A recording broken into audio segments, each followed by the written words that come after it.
Hey guys, welcome to Agents of Film. I'm your host, Jon Negroni. With me today is Evan Lee and Maria Garcia. The Agents of Film podcast is a show about movies and things you want to know about movies. You can watch the show on YouTube or download the audio podcast, the link below, if you're on the go. And the music you heard at the beginning was done by the brilliant Rana Silver exclusively for us. And you can check out more of her work at the link below. So Evan, Maria, and myself are all writers for MoviePilot.com. We write tons of articles every week about the latest news and speculations going on in the world of films, television, video games, you name it, we obsess over it. This week's show is a special end of the summer episode. We're going to talk and kind of debate over what we think was, the best film of summer 2014, our personal favorites. So get ready for some heated discussion. Afterward, we'll let you guys know what new films you should check out next week, and we're also going to be talking about the latest movie news. So welcome to Agents of Film.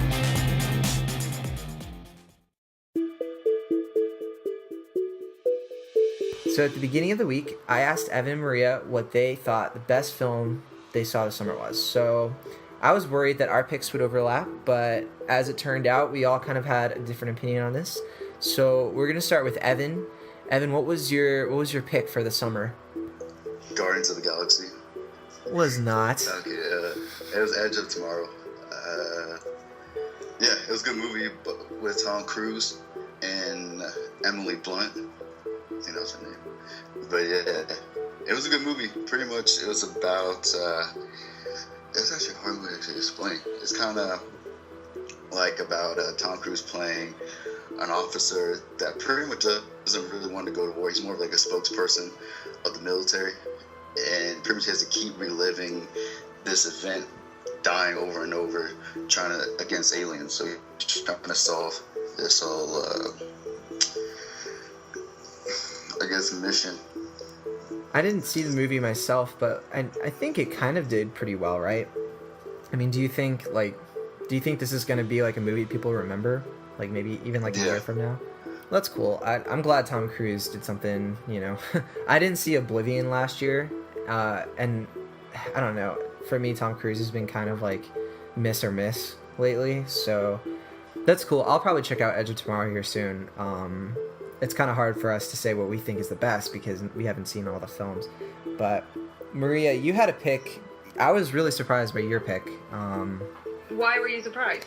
Because I don't know. Like I heard it was a good movie. I didn't see this one either. I had a really busy summer. I didn't see half the films I wanted to, but I don't know. It's a sequel to a prequel. I just wasn't sure. You can go ahead and say what it is. Okay, my favorite movie of the summer was Dawn of the Planet of the Apes. Not starring James Franco, but... No James Franco. And thank God for that. Wasn't he on like a little screen or something? I remember like the trailer had... Oh, well, there's like a little bit of a flashback to the first one, and he is the main character of Rise of the Planet of the Apes, but he's not really in this one. Okay, well go ahead, let's walk through this story, because I kind of have an idea of what the film's about, but not really. Okay, so Dawn of the Planet of the Apes is set about 8 to 10 years after the first one, and it's when the disease that made the apes smarter has spread around the globe, and people have died of it. So it's gotten to the point where humanity is pretty much gone, and the apes are pretty sure that there's no humans around anymore, and you kind of get a really good glimpse as how they have developed. They are a community now, they have rules, they get along, it's very peaceful, and then they discover in the forest where they live that there is a human, and there is that confrontation where the humans might need the help of the apes to survive, and the apes are in that whole conflict of deciding whether they should trust humans because they used to experiment on them, and pretty much they led to their own downfall. So now they're not really sure if they should help, what they should do, and Caesar, the main character played by Andy Serkis, is really conflicted on what side to pick. I mean, sounds like it. I feel like the one thing about this film that didn't get me to go see it was that I felt like I could guess the ending. So, I don't know. Well, you know what? I felt the exact same way. The title pretty much says it all. You kind of know in the direction the story is going. I'm guessing a trilogy, the way it's going. But I found it actually surprising. The movie had really good turning points, and overall, I think the character development of the apes was superb. They were really good about it. And the reason I really like this movie more than anything else, I haven't seen a character as compelling and as interesting as Caesar in a really long time. I would say throughout the whole year, this is my favorite character of all movies. That's saying something, considering he's like really like special effects. Evan, did you go see this? No. See, All I know is just primates on a horse having spears. That's kind of what I was thinking too. I feel bad though now. No. Maria's kind of selling it for me, at least. All right, okay. So we got 2 good picks so far. Edge of Tomorrow, Dawn of the Planet of the Apes. I cheated a little bit. I picked the one that like everybody's like, this movie's amazing. But you know, I picked Guardians of the Galaxy. But you know, okay. For me, like I've been looking forward to this movie for a long time, like ever since they announced it, and I've been writing, I don't know how many articles I've written about it. Just like every little piece of news, you know, that came about for Guardians, I was all over it. And so the reason it's my favorite, and I think it's the best, is because even with my expectations, like so ridiculously high for this movie, you know, it's a Marvel movie, you know, like we were expecting, you know, the best, and it was something that was totally different, totally new genre, totally, not a new genre like overall, but for Marvel, you know, this is more of like a Star Wars space opera kind of thing. My expectations were so high, and it just completely delivered. Like it did not fall short. So for me, like that is just the mark of a really magical movie that can do that. You know, I don't think a movie that's kind of, that I've been this hyped about has really, I don't think a movie like that has ever really delivered since probably the Avengers. And so that's why it's my favorite. Obviously, like, I'm a huge fan of Chris Pratt.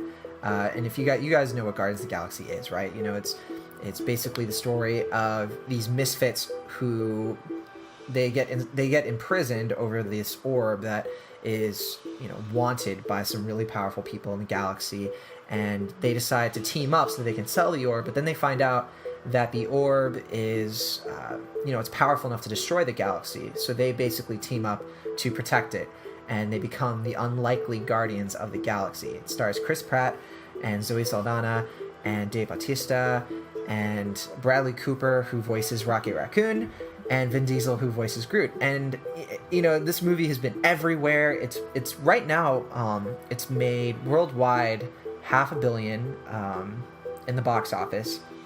It's not you know, it still hasn't opened up in every market, you know, and it hasn't broken any records for like the year yet in terms of, you know, overall box office totals. But the fact that it came out in August is pretty impressive, and it's doing all this, you know, and it's gonna kind of like roll through this weekend, since nothing really came out.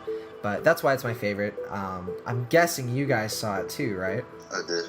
And then, yeah, I don't know, what's the name? Star-Lord reminded me of a cocky Han Solo's son, even more cockier.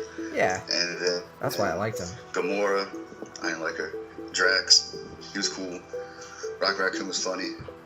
Who am I missing? Groot. Groot was like, I don't know, I wish he was my, like, little brother or something. It was a good movie. It's pretty great. Maria, did you like it? I actually haven't seen it. Oh yeah, that's right. I thought you would have seen it by now. I was really excited to see it, but I have this thing, like the way you feel about Dawn of the Planet of the Apes is kind of how I felt about Guardians of the Galaxy. Not that I would know how it would end, but then when I get a lot of people like going really crazy about a movie, I become like skeptical about it, because I don't know, it's just the way I react sometimes. So why do you think it's so great? Like, what made this movie so different to all the other summer hits? Well, you know, it's your typical Marvel film in the idea that it has this great balance of great action, the best special effects, and humor. It's a funny movie. And I think what makes it funnier is, and I think Marvel has always been really good about this, it's not funny in the sense that they make funny jokes. It's just they're characters that are memorable. They're characters that have a lot of personality to them. And, you know, it just starts off on a light note. You know, with all of like the terrible things that happen to these guys, you connect with them. You connect with each character. For me, it's the best because I liked every character. Star-Lord, I totally like, you know, I connect with Peter Quill in a way that's just like creepy. Like he is basically like my spirit animal if your spirit animal was a Hollywood actor. Yeah, it's a thing. But I don't know. Like I really connected with the characters, and it was a fun movie. The action was awesome, and I wouldn't say it's my favorite Marvel film of all time. I think some people would, but it's definitely up there. So yeah, that was my favorite. Groot. Groot, I love you. I am Groot. Dancing Groot was the best. Sorry. You guys have strange man crushes. We do, but it's part of... Oh wait, he's not a man, he's a freaking tree. Difference. That's true, Maria. Well, I don't know if that's better for you.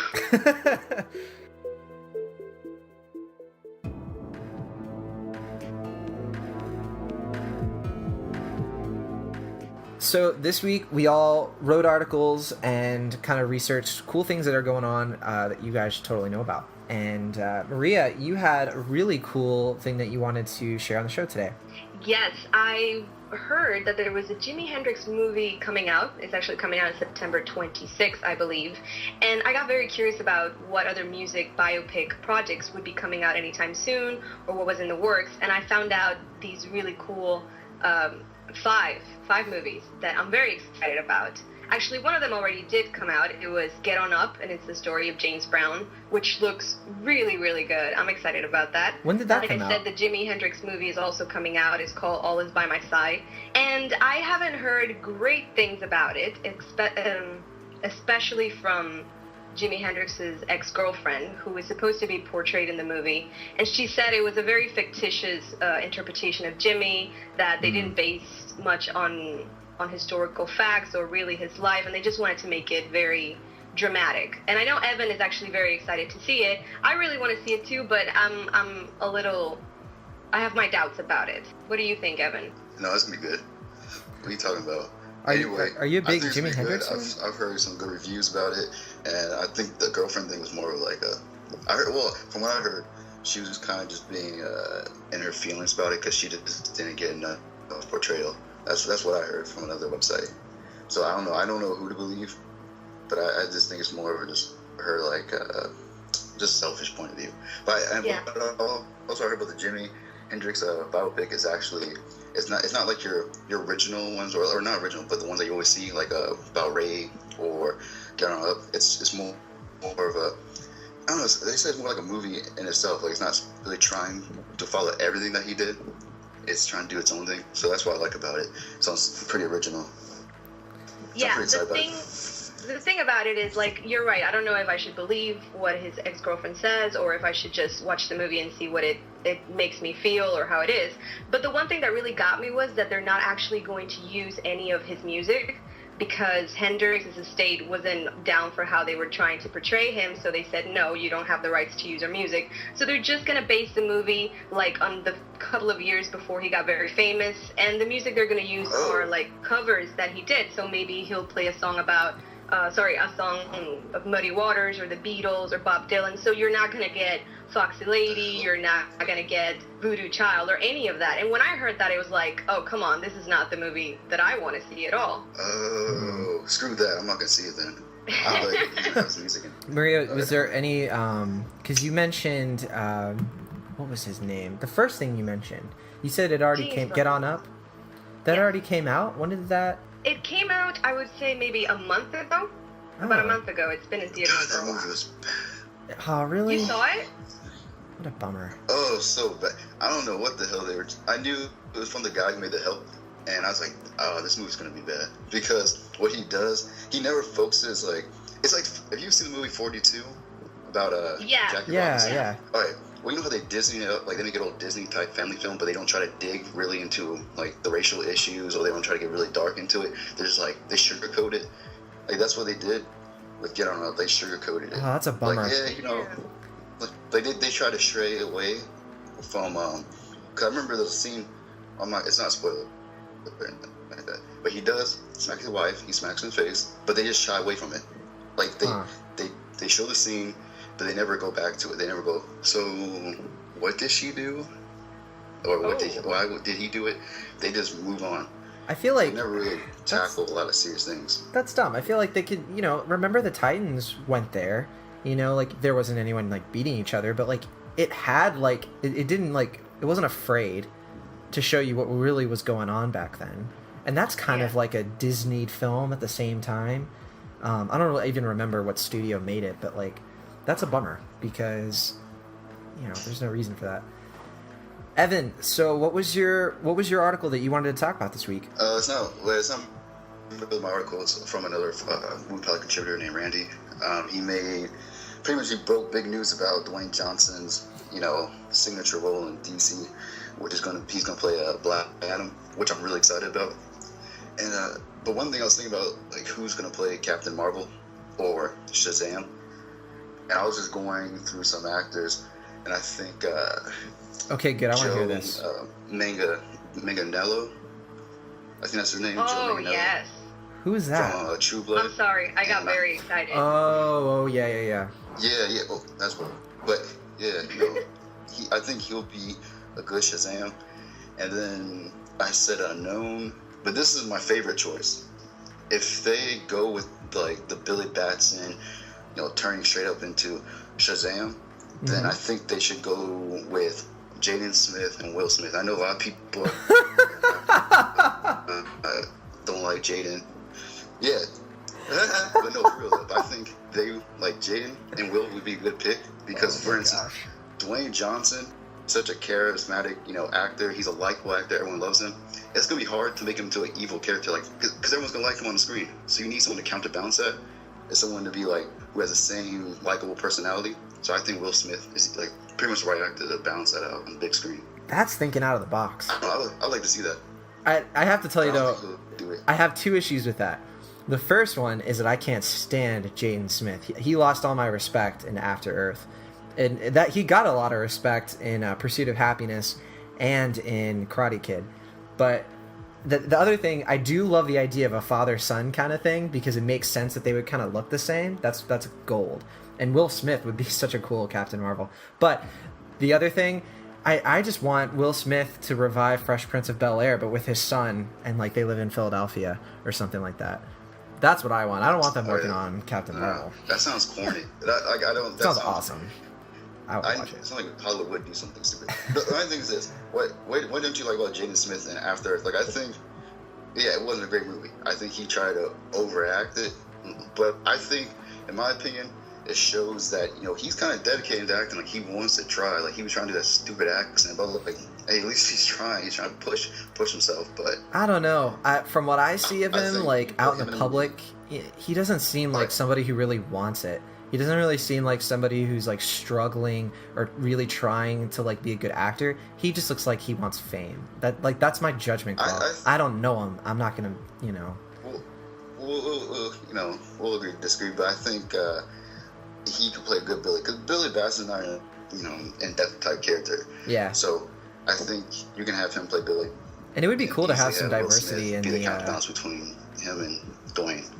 It would be good for DC too, because they don't, with the Justice League, there's no diversity too in the New 52. So that would be a cool little twist on the Captain Marvel character. Yeah, but he probably won't take it because he already said that when he was offered for Superman Returns, he said hell no. He's Hancock. That's why. He said something about you can't touch a lot of these white people's heroes because he got a lot of shit for the Wild Wild West movie. So he said, I gotta stay away from those type of movies because he got offered Captain America too, but he didn't take it for the same reason. Who would he have been? So Captain America? Just take the damn role. Yeah, he got offered Captain America and Superman. I'm glad he wasn't Captain America because Chris Evans is Captain America. I can see him as Captain America. I could see him as it, but he wouldn't. I think Chris Evans was a perfect fit. Oh yeah, no, Chris Evans is a good fit. I just think if they could have still bring Will Smith. They could do like a weird flashback thing if they introduced the Isaiah Bradley type character. Mm-hmm. But that's never gonna happen. Maria, you love DC Comics, so like if you had Will Smith in your, let's say he's already said yes, like where would you put him? Will Smith?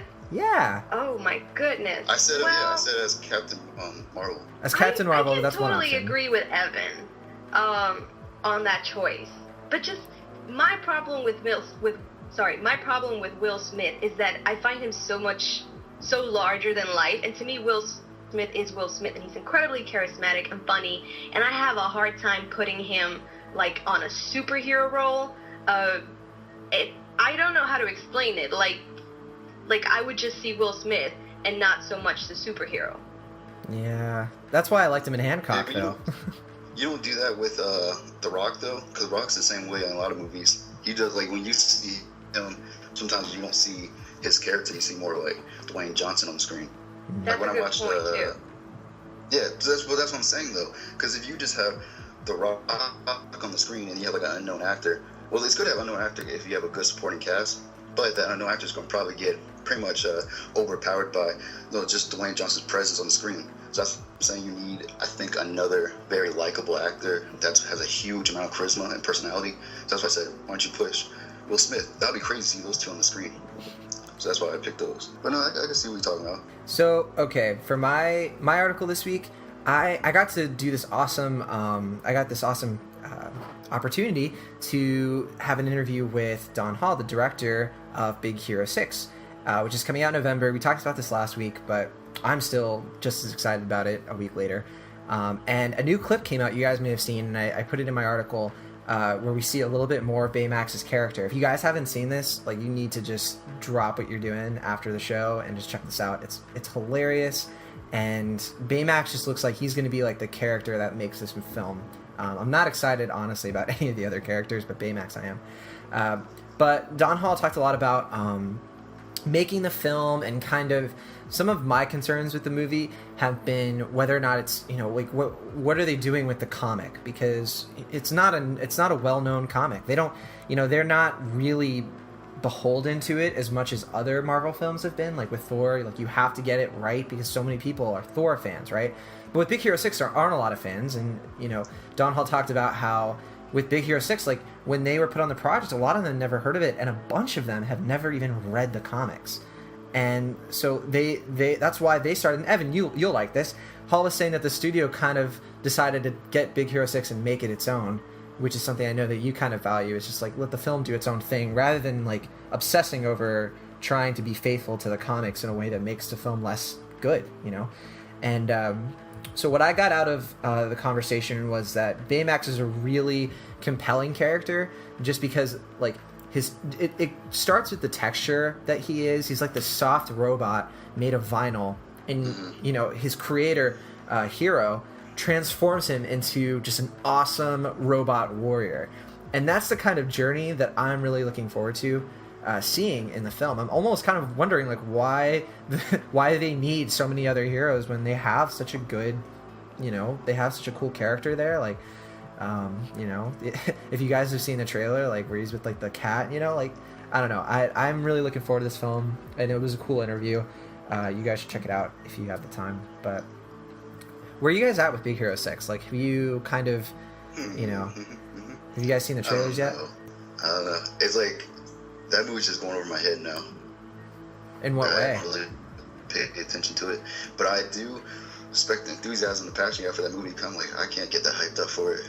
But usually when people are hyped up about a movie, that does help me out. So I'm going to check it out. Please it's just do. something that's not huge. It's not a big deal right now to me. But what do you think, Maria? Well, I kind of get where you're coming from. Like, people get so hyped up about something, you kind of not sure how to feel about it. I haven't enough of Big Hero 6, and I think, like John was saying, a lot more information is coming out now that is meant to make people very excited about it. I'm very curious about the concept. I think it's very fresh and different from something that Disney has done before. And while I don't get all of it, and I'm not very familiar with the comic, I'm excited about it, and I'm looking forward to see what they can do. It's one of those things that I don't have an opinion yet, so I'm very open about what they will do. Well, it's good that you said that, though, Maria. Some robots. I want to hear some machine guns, like, that is not Disney friendly. People die. And then kids going, oh my god, it's a freaking robot. I'm like, I know, it's crazy. And I'm like, oh my god, what is that? I don't know. He turns out to be the villain? What? But, Maria, you should check out the clip. It's a cool sneak peek into it, and they're kind of making it so you don't have to be familiar with the comic. Like, that's like the main, like, thrust of the film, is that don't worry if you don't know what the comic is about. We totally just, like, changed everything anyway. So Disney, Marvel, listen. Please don't do any of these type of movies anymore. Wreck-It Ralph is cool. Big Hero 6, it looks alright. You know, it looks cute for the family. But let's just up the violence a bit. It's okay. But remember Snow White? That thing was crazy. You know, it was evil. It scared the old lady. No, I'm serious. The old lady scared the crap out of me. And the Snow White movie, she was ugly. Like, she even made me feel like, oh my god, I probably like pissed my pants if I saw her. Like, I think they need to up the violence and just. Maleficent was pretty cool in that respect. I saw the comics. Just do it, Disney. Don't be scared. Just do it. Yeah, I think Disney used to be a lot darker, but I think they kind of learned their lesson with Bambi, and they were like, okay, no, we can't keep doing this kind of stuff. No. Poor kids. More. It's okay, kids. No, it's life. Just do more killing. It's okay. Just do it. Oh, wait, they can't kill humans. Like, I don't know if they ever killed a human in Disney. I think they killed animals, so. Damn, that's dark. Hey, they kill. Let's get out of here. They kill humans. Move on. They kill animals, like in Lion King and. Oh anyway. My God. So. I forgot about the Lion King. Yeah. My bad. That was awesome. We have 9 new movies coming out this week. We have 9 movies coming out this week, 3 wide releases that you guys can check out pretty much wherever you're at, and a bunch of limited release films that are actually kind of exciting. We'll start with the first 3, and to be honest, I'm more excited about the limited releases than I am the 3 wide, but whatever. It's September. So the first film is No Good Deed, it's directed by Sam Miller, stars Taraji P. Henson, you've probably seen her, and Idris Elba, everybody knows him. And it's kind of a... No Good Deed looks freaky, guys. The trailer, it's about this girl, Terry, who, she's a wife, mother of 2. She lives in the suburbs in Atlanta. And this random guy shows up at her doorstep saying he had trouble with his car. And then she goes to get the phone to go help him. But then she comes back and he's gone. And she finds out that he's, like, invading her home. And he's actually an escaped convict. So, like, it looks really creepy. It's Idris Elba, which is why I'm kind of excited about it. Because he's a cool actor. I think he needs to be in more stuff, to be honest. Like, just saying. Agreed. Are you looking forward to that, Evan? You seem a little like, I don't know. Are you like? You sounded discontent with the film. I'm excited, but I'm here. Message to black people who are listening. If you do listen, don't fall for this horror movie stuff. Don't do it. Don't do this stuff. We're not supposed to be the killers. We're not supposed to be, the black girls running around. That's not our job. We're just supposed to be there as the famous rap guy in the group, or that random black guy. We just run around. That's all we do. The Will Smith of the group. This movie looks alright. It looks alright, but it doesn't seem anything like fresh or original. It's like I've seen this before. Yeah. It just stay far away from these horror movies, man. Don't get caught up with this. Just do a superhero movie. Well, it's kind of a departure from the other 2 films that are coming out, so that it's a wide canvas. Dolphin Tale 2. That is just be Black Panther. Just go to Marvel. Just scoot. Don't stay out of these type of films. That's all I gotta say. It's not our type of movies. So we have the other film coming out is Dolphin Tale 2, which I don't know if you guys saw the first one, but it is the sequel to the film that came out about Winter, the true story of a dolphin who was rescued and basically rehabilitated in Clearwater, Florida. Cool thing about that, actually, I used to live in Clearwater, and my office was down the street from where Winter lived, so I got to go see her all the time, and that was super fun. And they had all kinds of cool stuff from the movie there, from where they filmed. And this sequel it's about the same group of people who saved Winter's life, and to save the marine hospital, they have to they basically have to come up with a way to come up with the money. And they find a new dolphin, and they have to rehabilitate this new dolphin alongside Winter. And it's a kids film, totally. But if you like the first one, I think a lot of people who did will go check this out. It's directed by Charles Smith, and it stars Morgan Freeman and Ashley Judd and Nathan Campbell. So if you like Morgan Freeman's sweet voice, you will like this movie. I can't do his accent. That was pretty good. That was great. I'm kind of curious why this film came out in September instead of summer, but whatever. The first one did pretty well. Oh yeah, you forgot to mention the movie's about a dolphin with a freaking broken tail. It is, yeah. And then it needs another freaking hot dolphin named Hope. And they're like, Hope, you need to get jiggy with Winter. And they're like, oh shoot, let's get this on. I've not to spoil the movie, but I've seen Winter and Hope, and the other animals at the hospital, and it's really cool. It's a really cool. If you're ever in Clearwater, it's kind of the thing you have to do. It's not cool, guys. It's just dolphins. Yeah, Like, dolphins are cool. What is wrong with dolphins? Excuse me. I just watched Finding You know what Nemo, they do? so. I'll go dark with this. I'll go really dark. That's not No, I know where you're No, going. no. Don't go there. Don't go there. They rape other. Oh no. They rape dolphins. That's- And they rape people. That's such a myth. They go. Come on, guys, let's get them. They're like, oh my god, run. And that's it. And then the last wide release film we have, guys, is Atlas Shrugs, the part 3, which is called Who is John Galt? I don't know if any of you guys are Ayn Rand fans. I've read The Fountainhead, but I've never read Atlas Shrugs. But this is part 3 to the film of movies that started, I think, back in 2009. And approaching collapse, the nation's economy is quickly eroding, is the synopsis. And as crime and fear take over the country, the government continues to exert its brutal force against the nation's most productive, who are mysteriously vanishing, leaving behind a wake of despair. Basically, it's like super capitalism, the movie. So if you're into objectivism and philosophy and the idea of, independence and, where does capitalism fit in a nation that, like our own, this is the movie for you. I think a lot of people who disagree with objectivism should see a movie like this. It's very provoking to look into this kind of thing. I'm not necessarily an Ayn Rand fan myself. Like, I think her moral relativism is like ridiculous and kind of like depressing, but it's a cool topic to get into. Did you guys see the first few films? I saw the trailer for that. Did you like it? It looked bad. It looked like something that should be on TV, like just a TV It does. movie. Like it should be something. Is it going to theaters? Yeah, Like, wide release.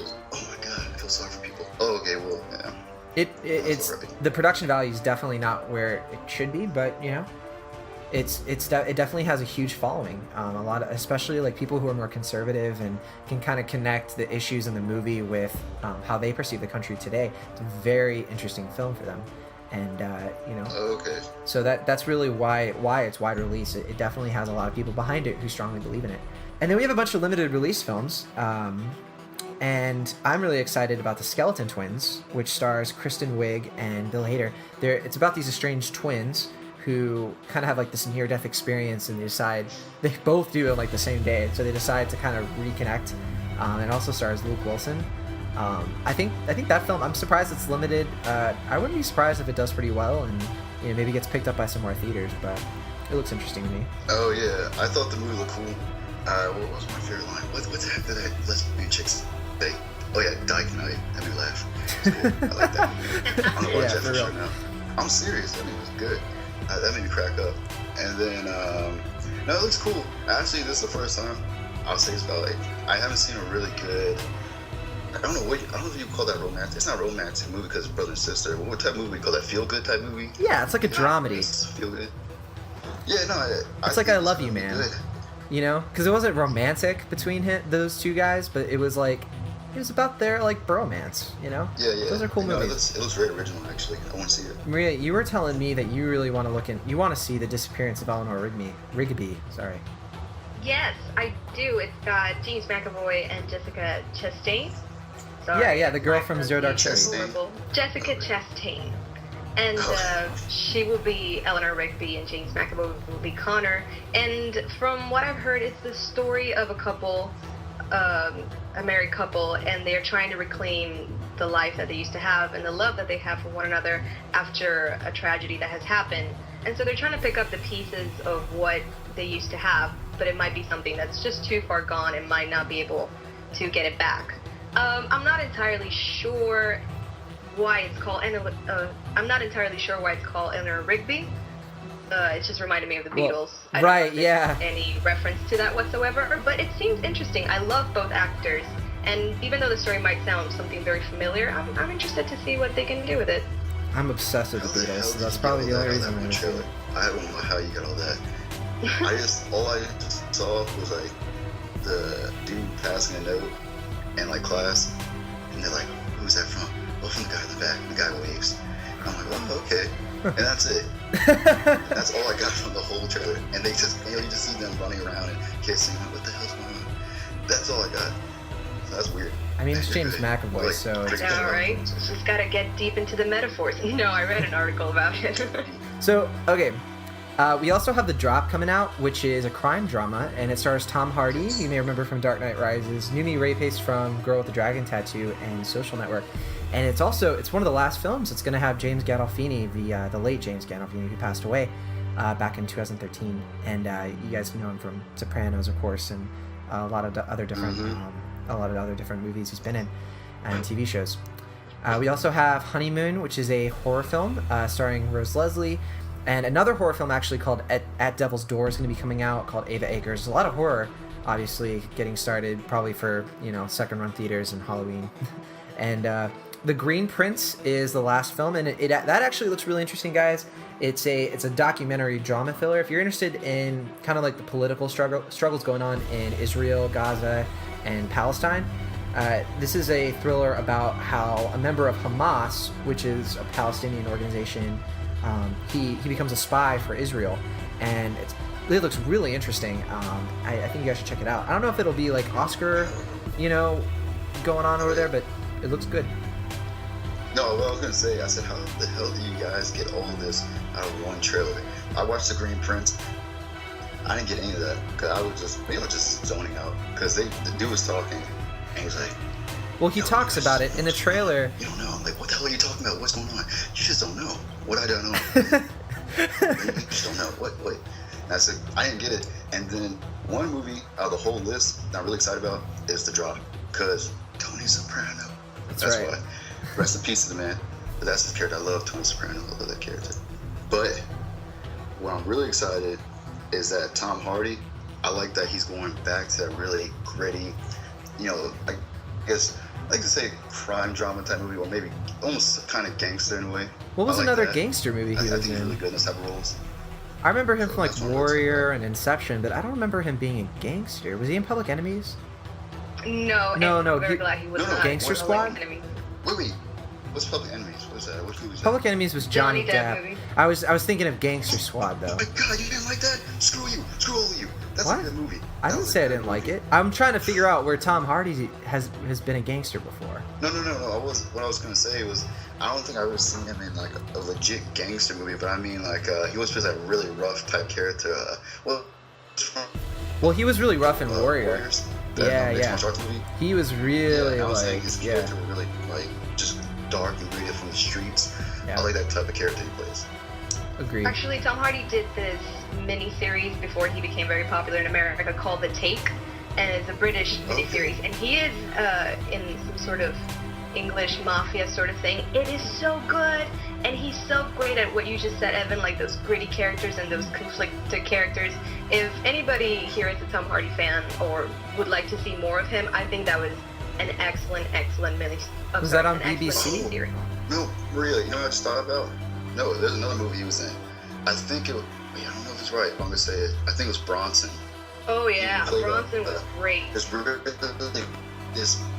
Yeah, that was a great movie. I think that's what showed off his acting abilities a whole lot. Like he played, I don't know what his first name was. Was his first name Charles? Or no, was it Charles Bronson? Bronson. I think it was Charles Bronson. Yeah, and this dude, like, it's based on a true story. Like this guy was just vicious. Like he could, like every time he was locked up in a jail cell, like he can actually like bend the bars. Like that's how strong he was. And he would like be part of like dog fights and stuff. Like he would fight like Rottweilers and stuff. I was like, my god, that dude was cool. Wait, that's not cool. Killing dogs, that's not cool. But still, that's a good movie. I like that movie. We need to watch that. That's what we should talk about. Next time, let's talk about like British films. Talk about Snatch. That's always fun to get into, yeah. Bronson.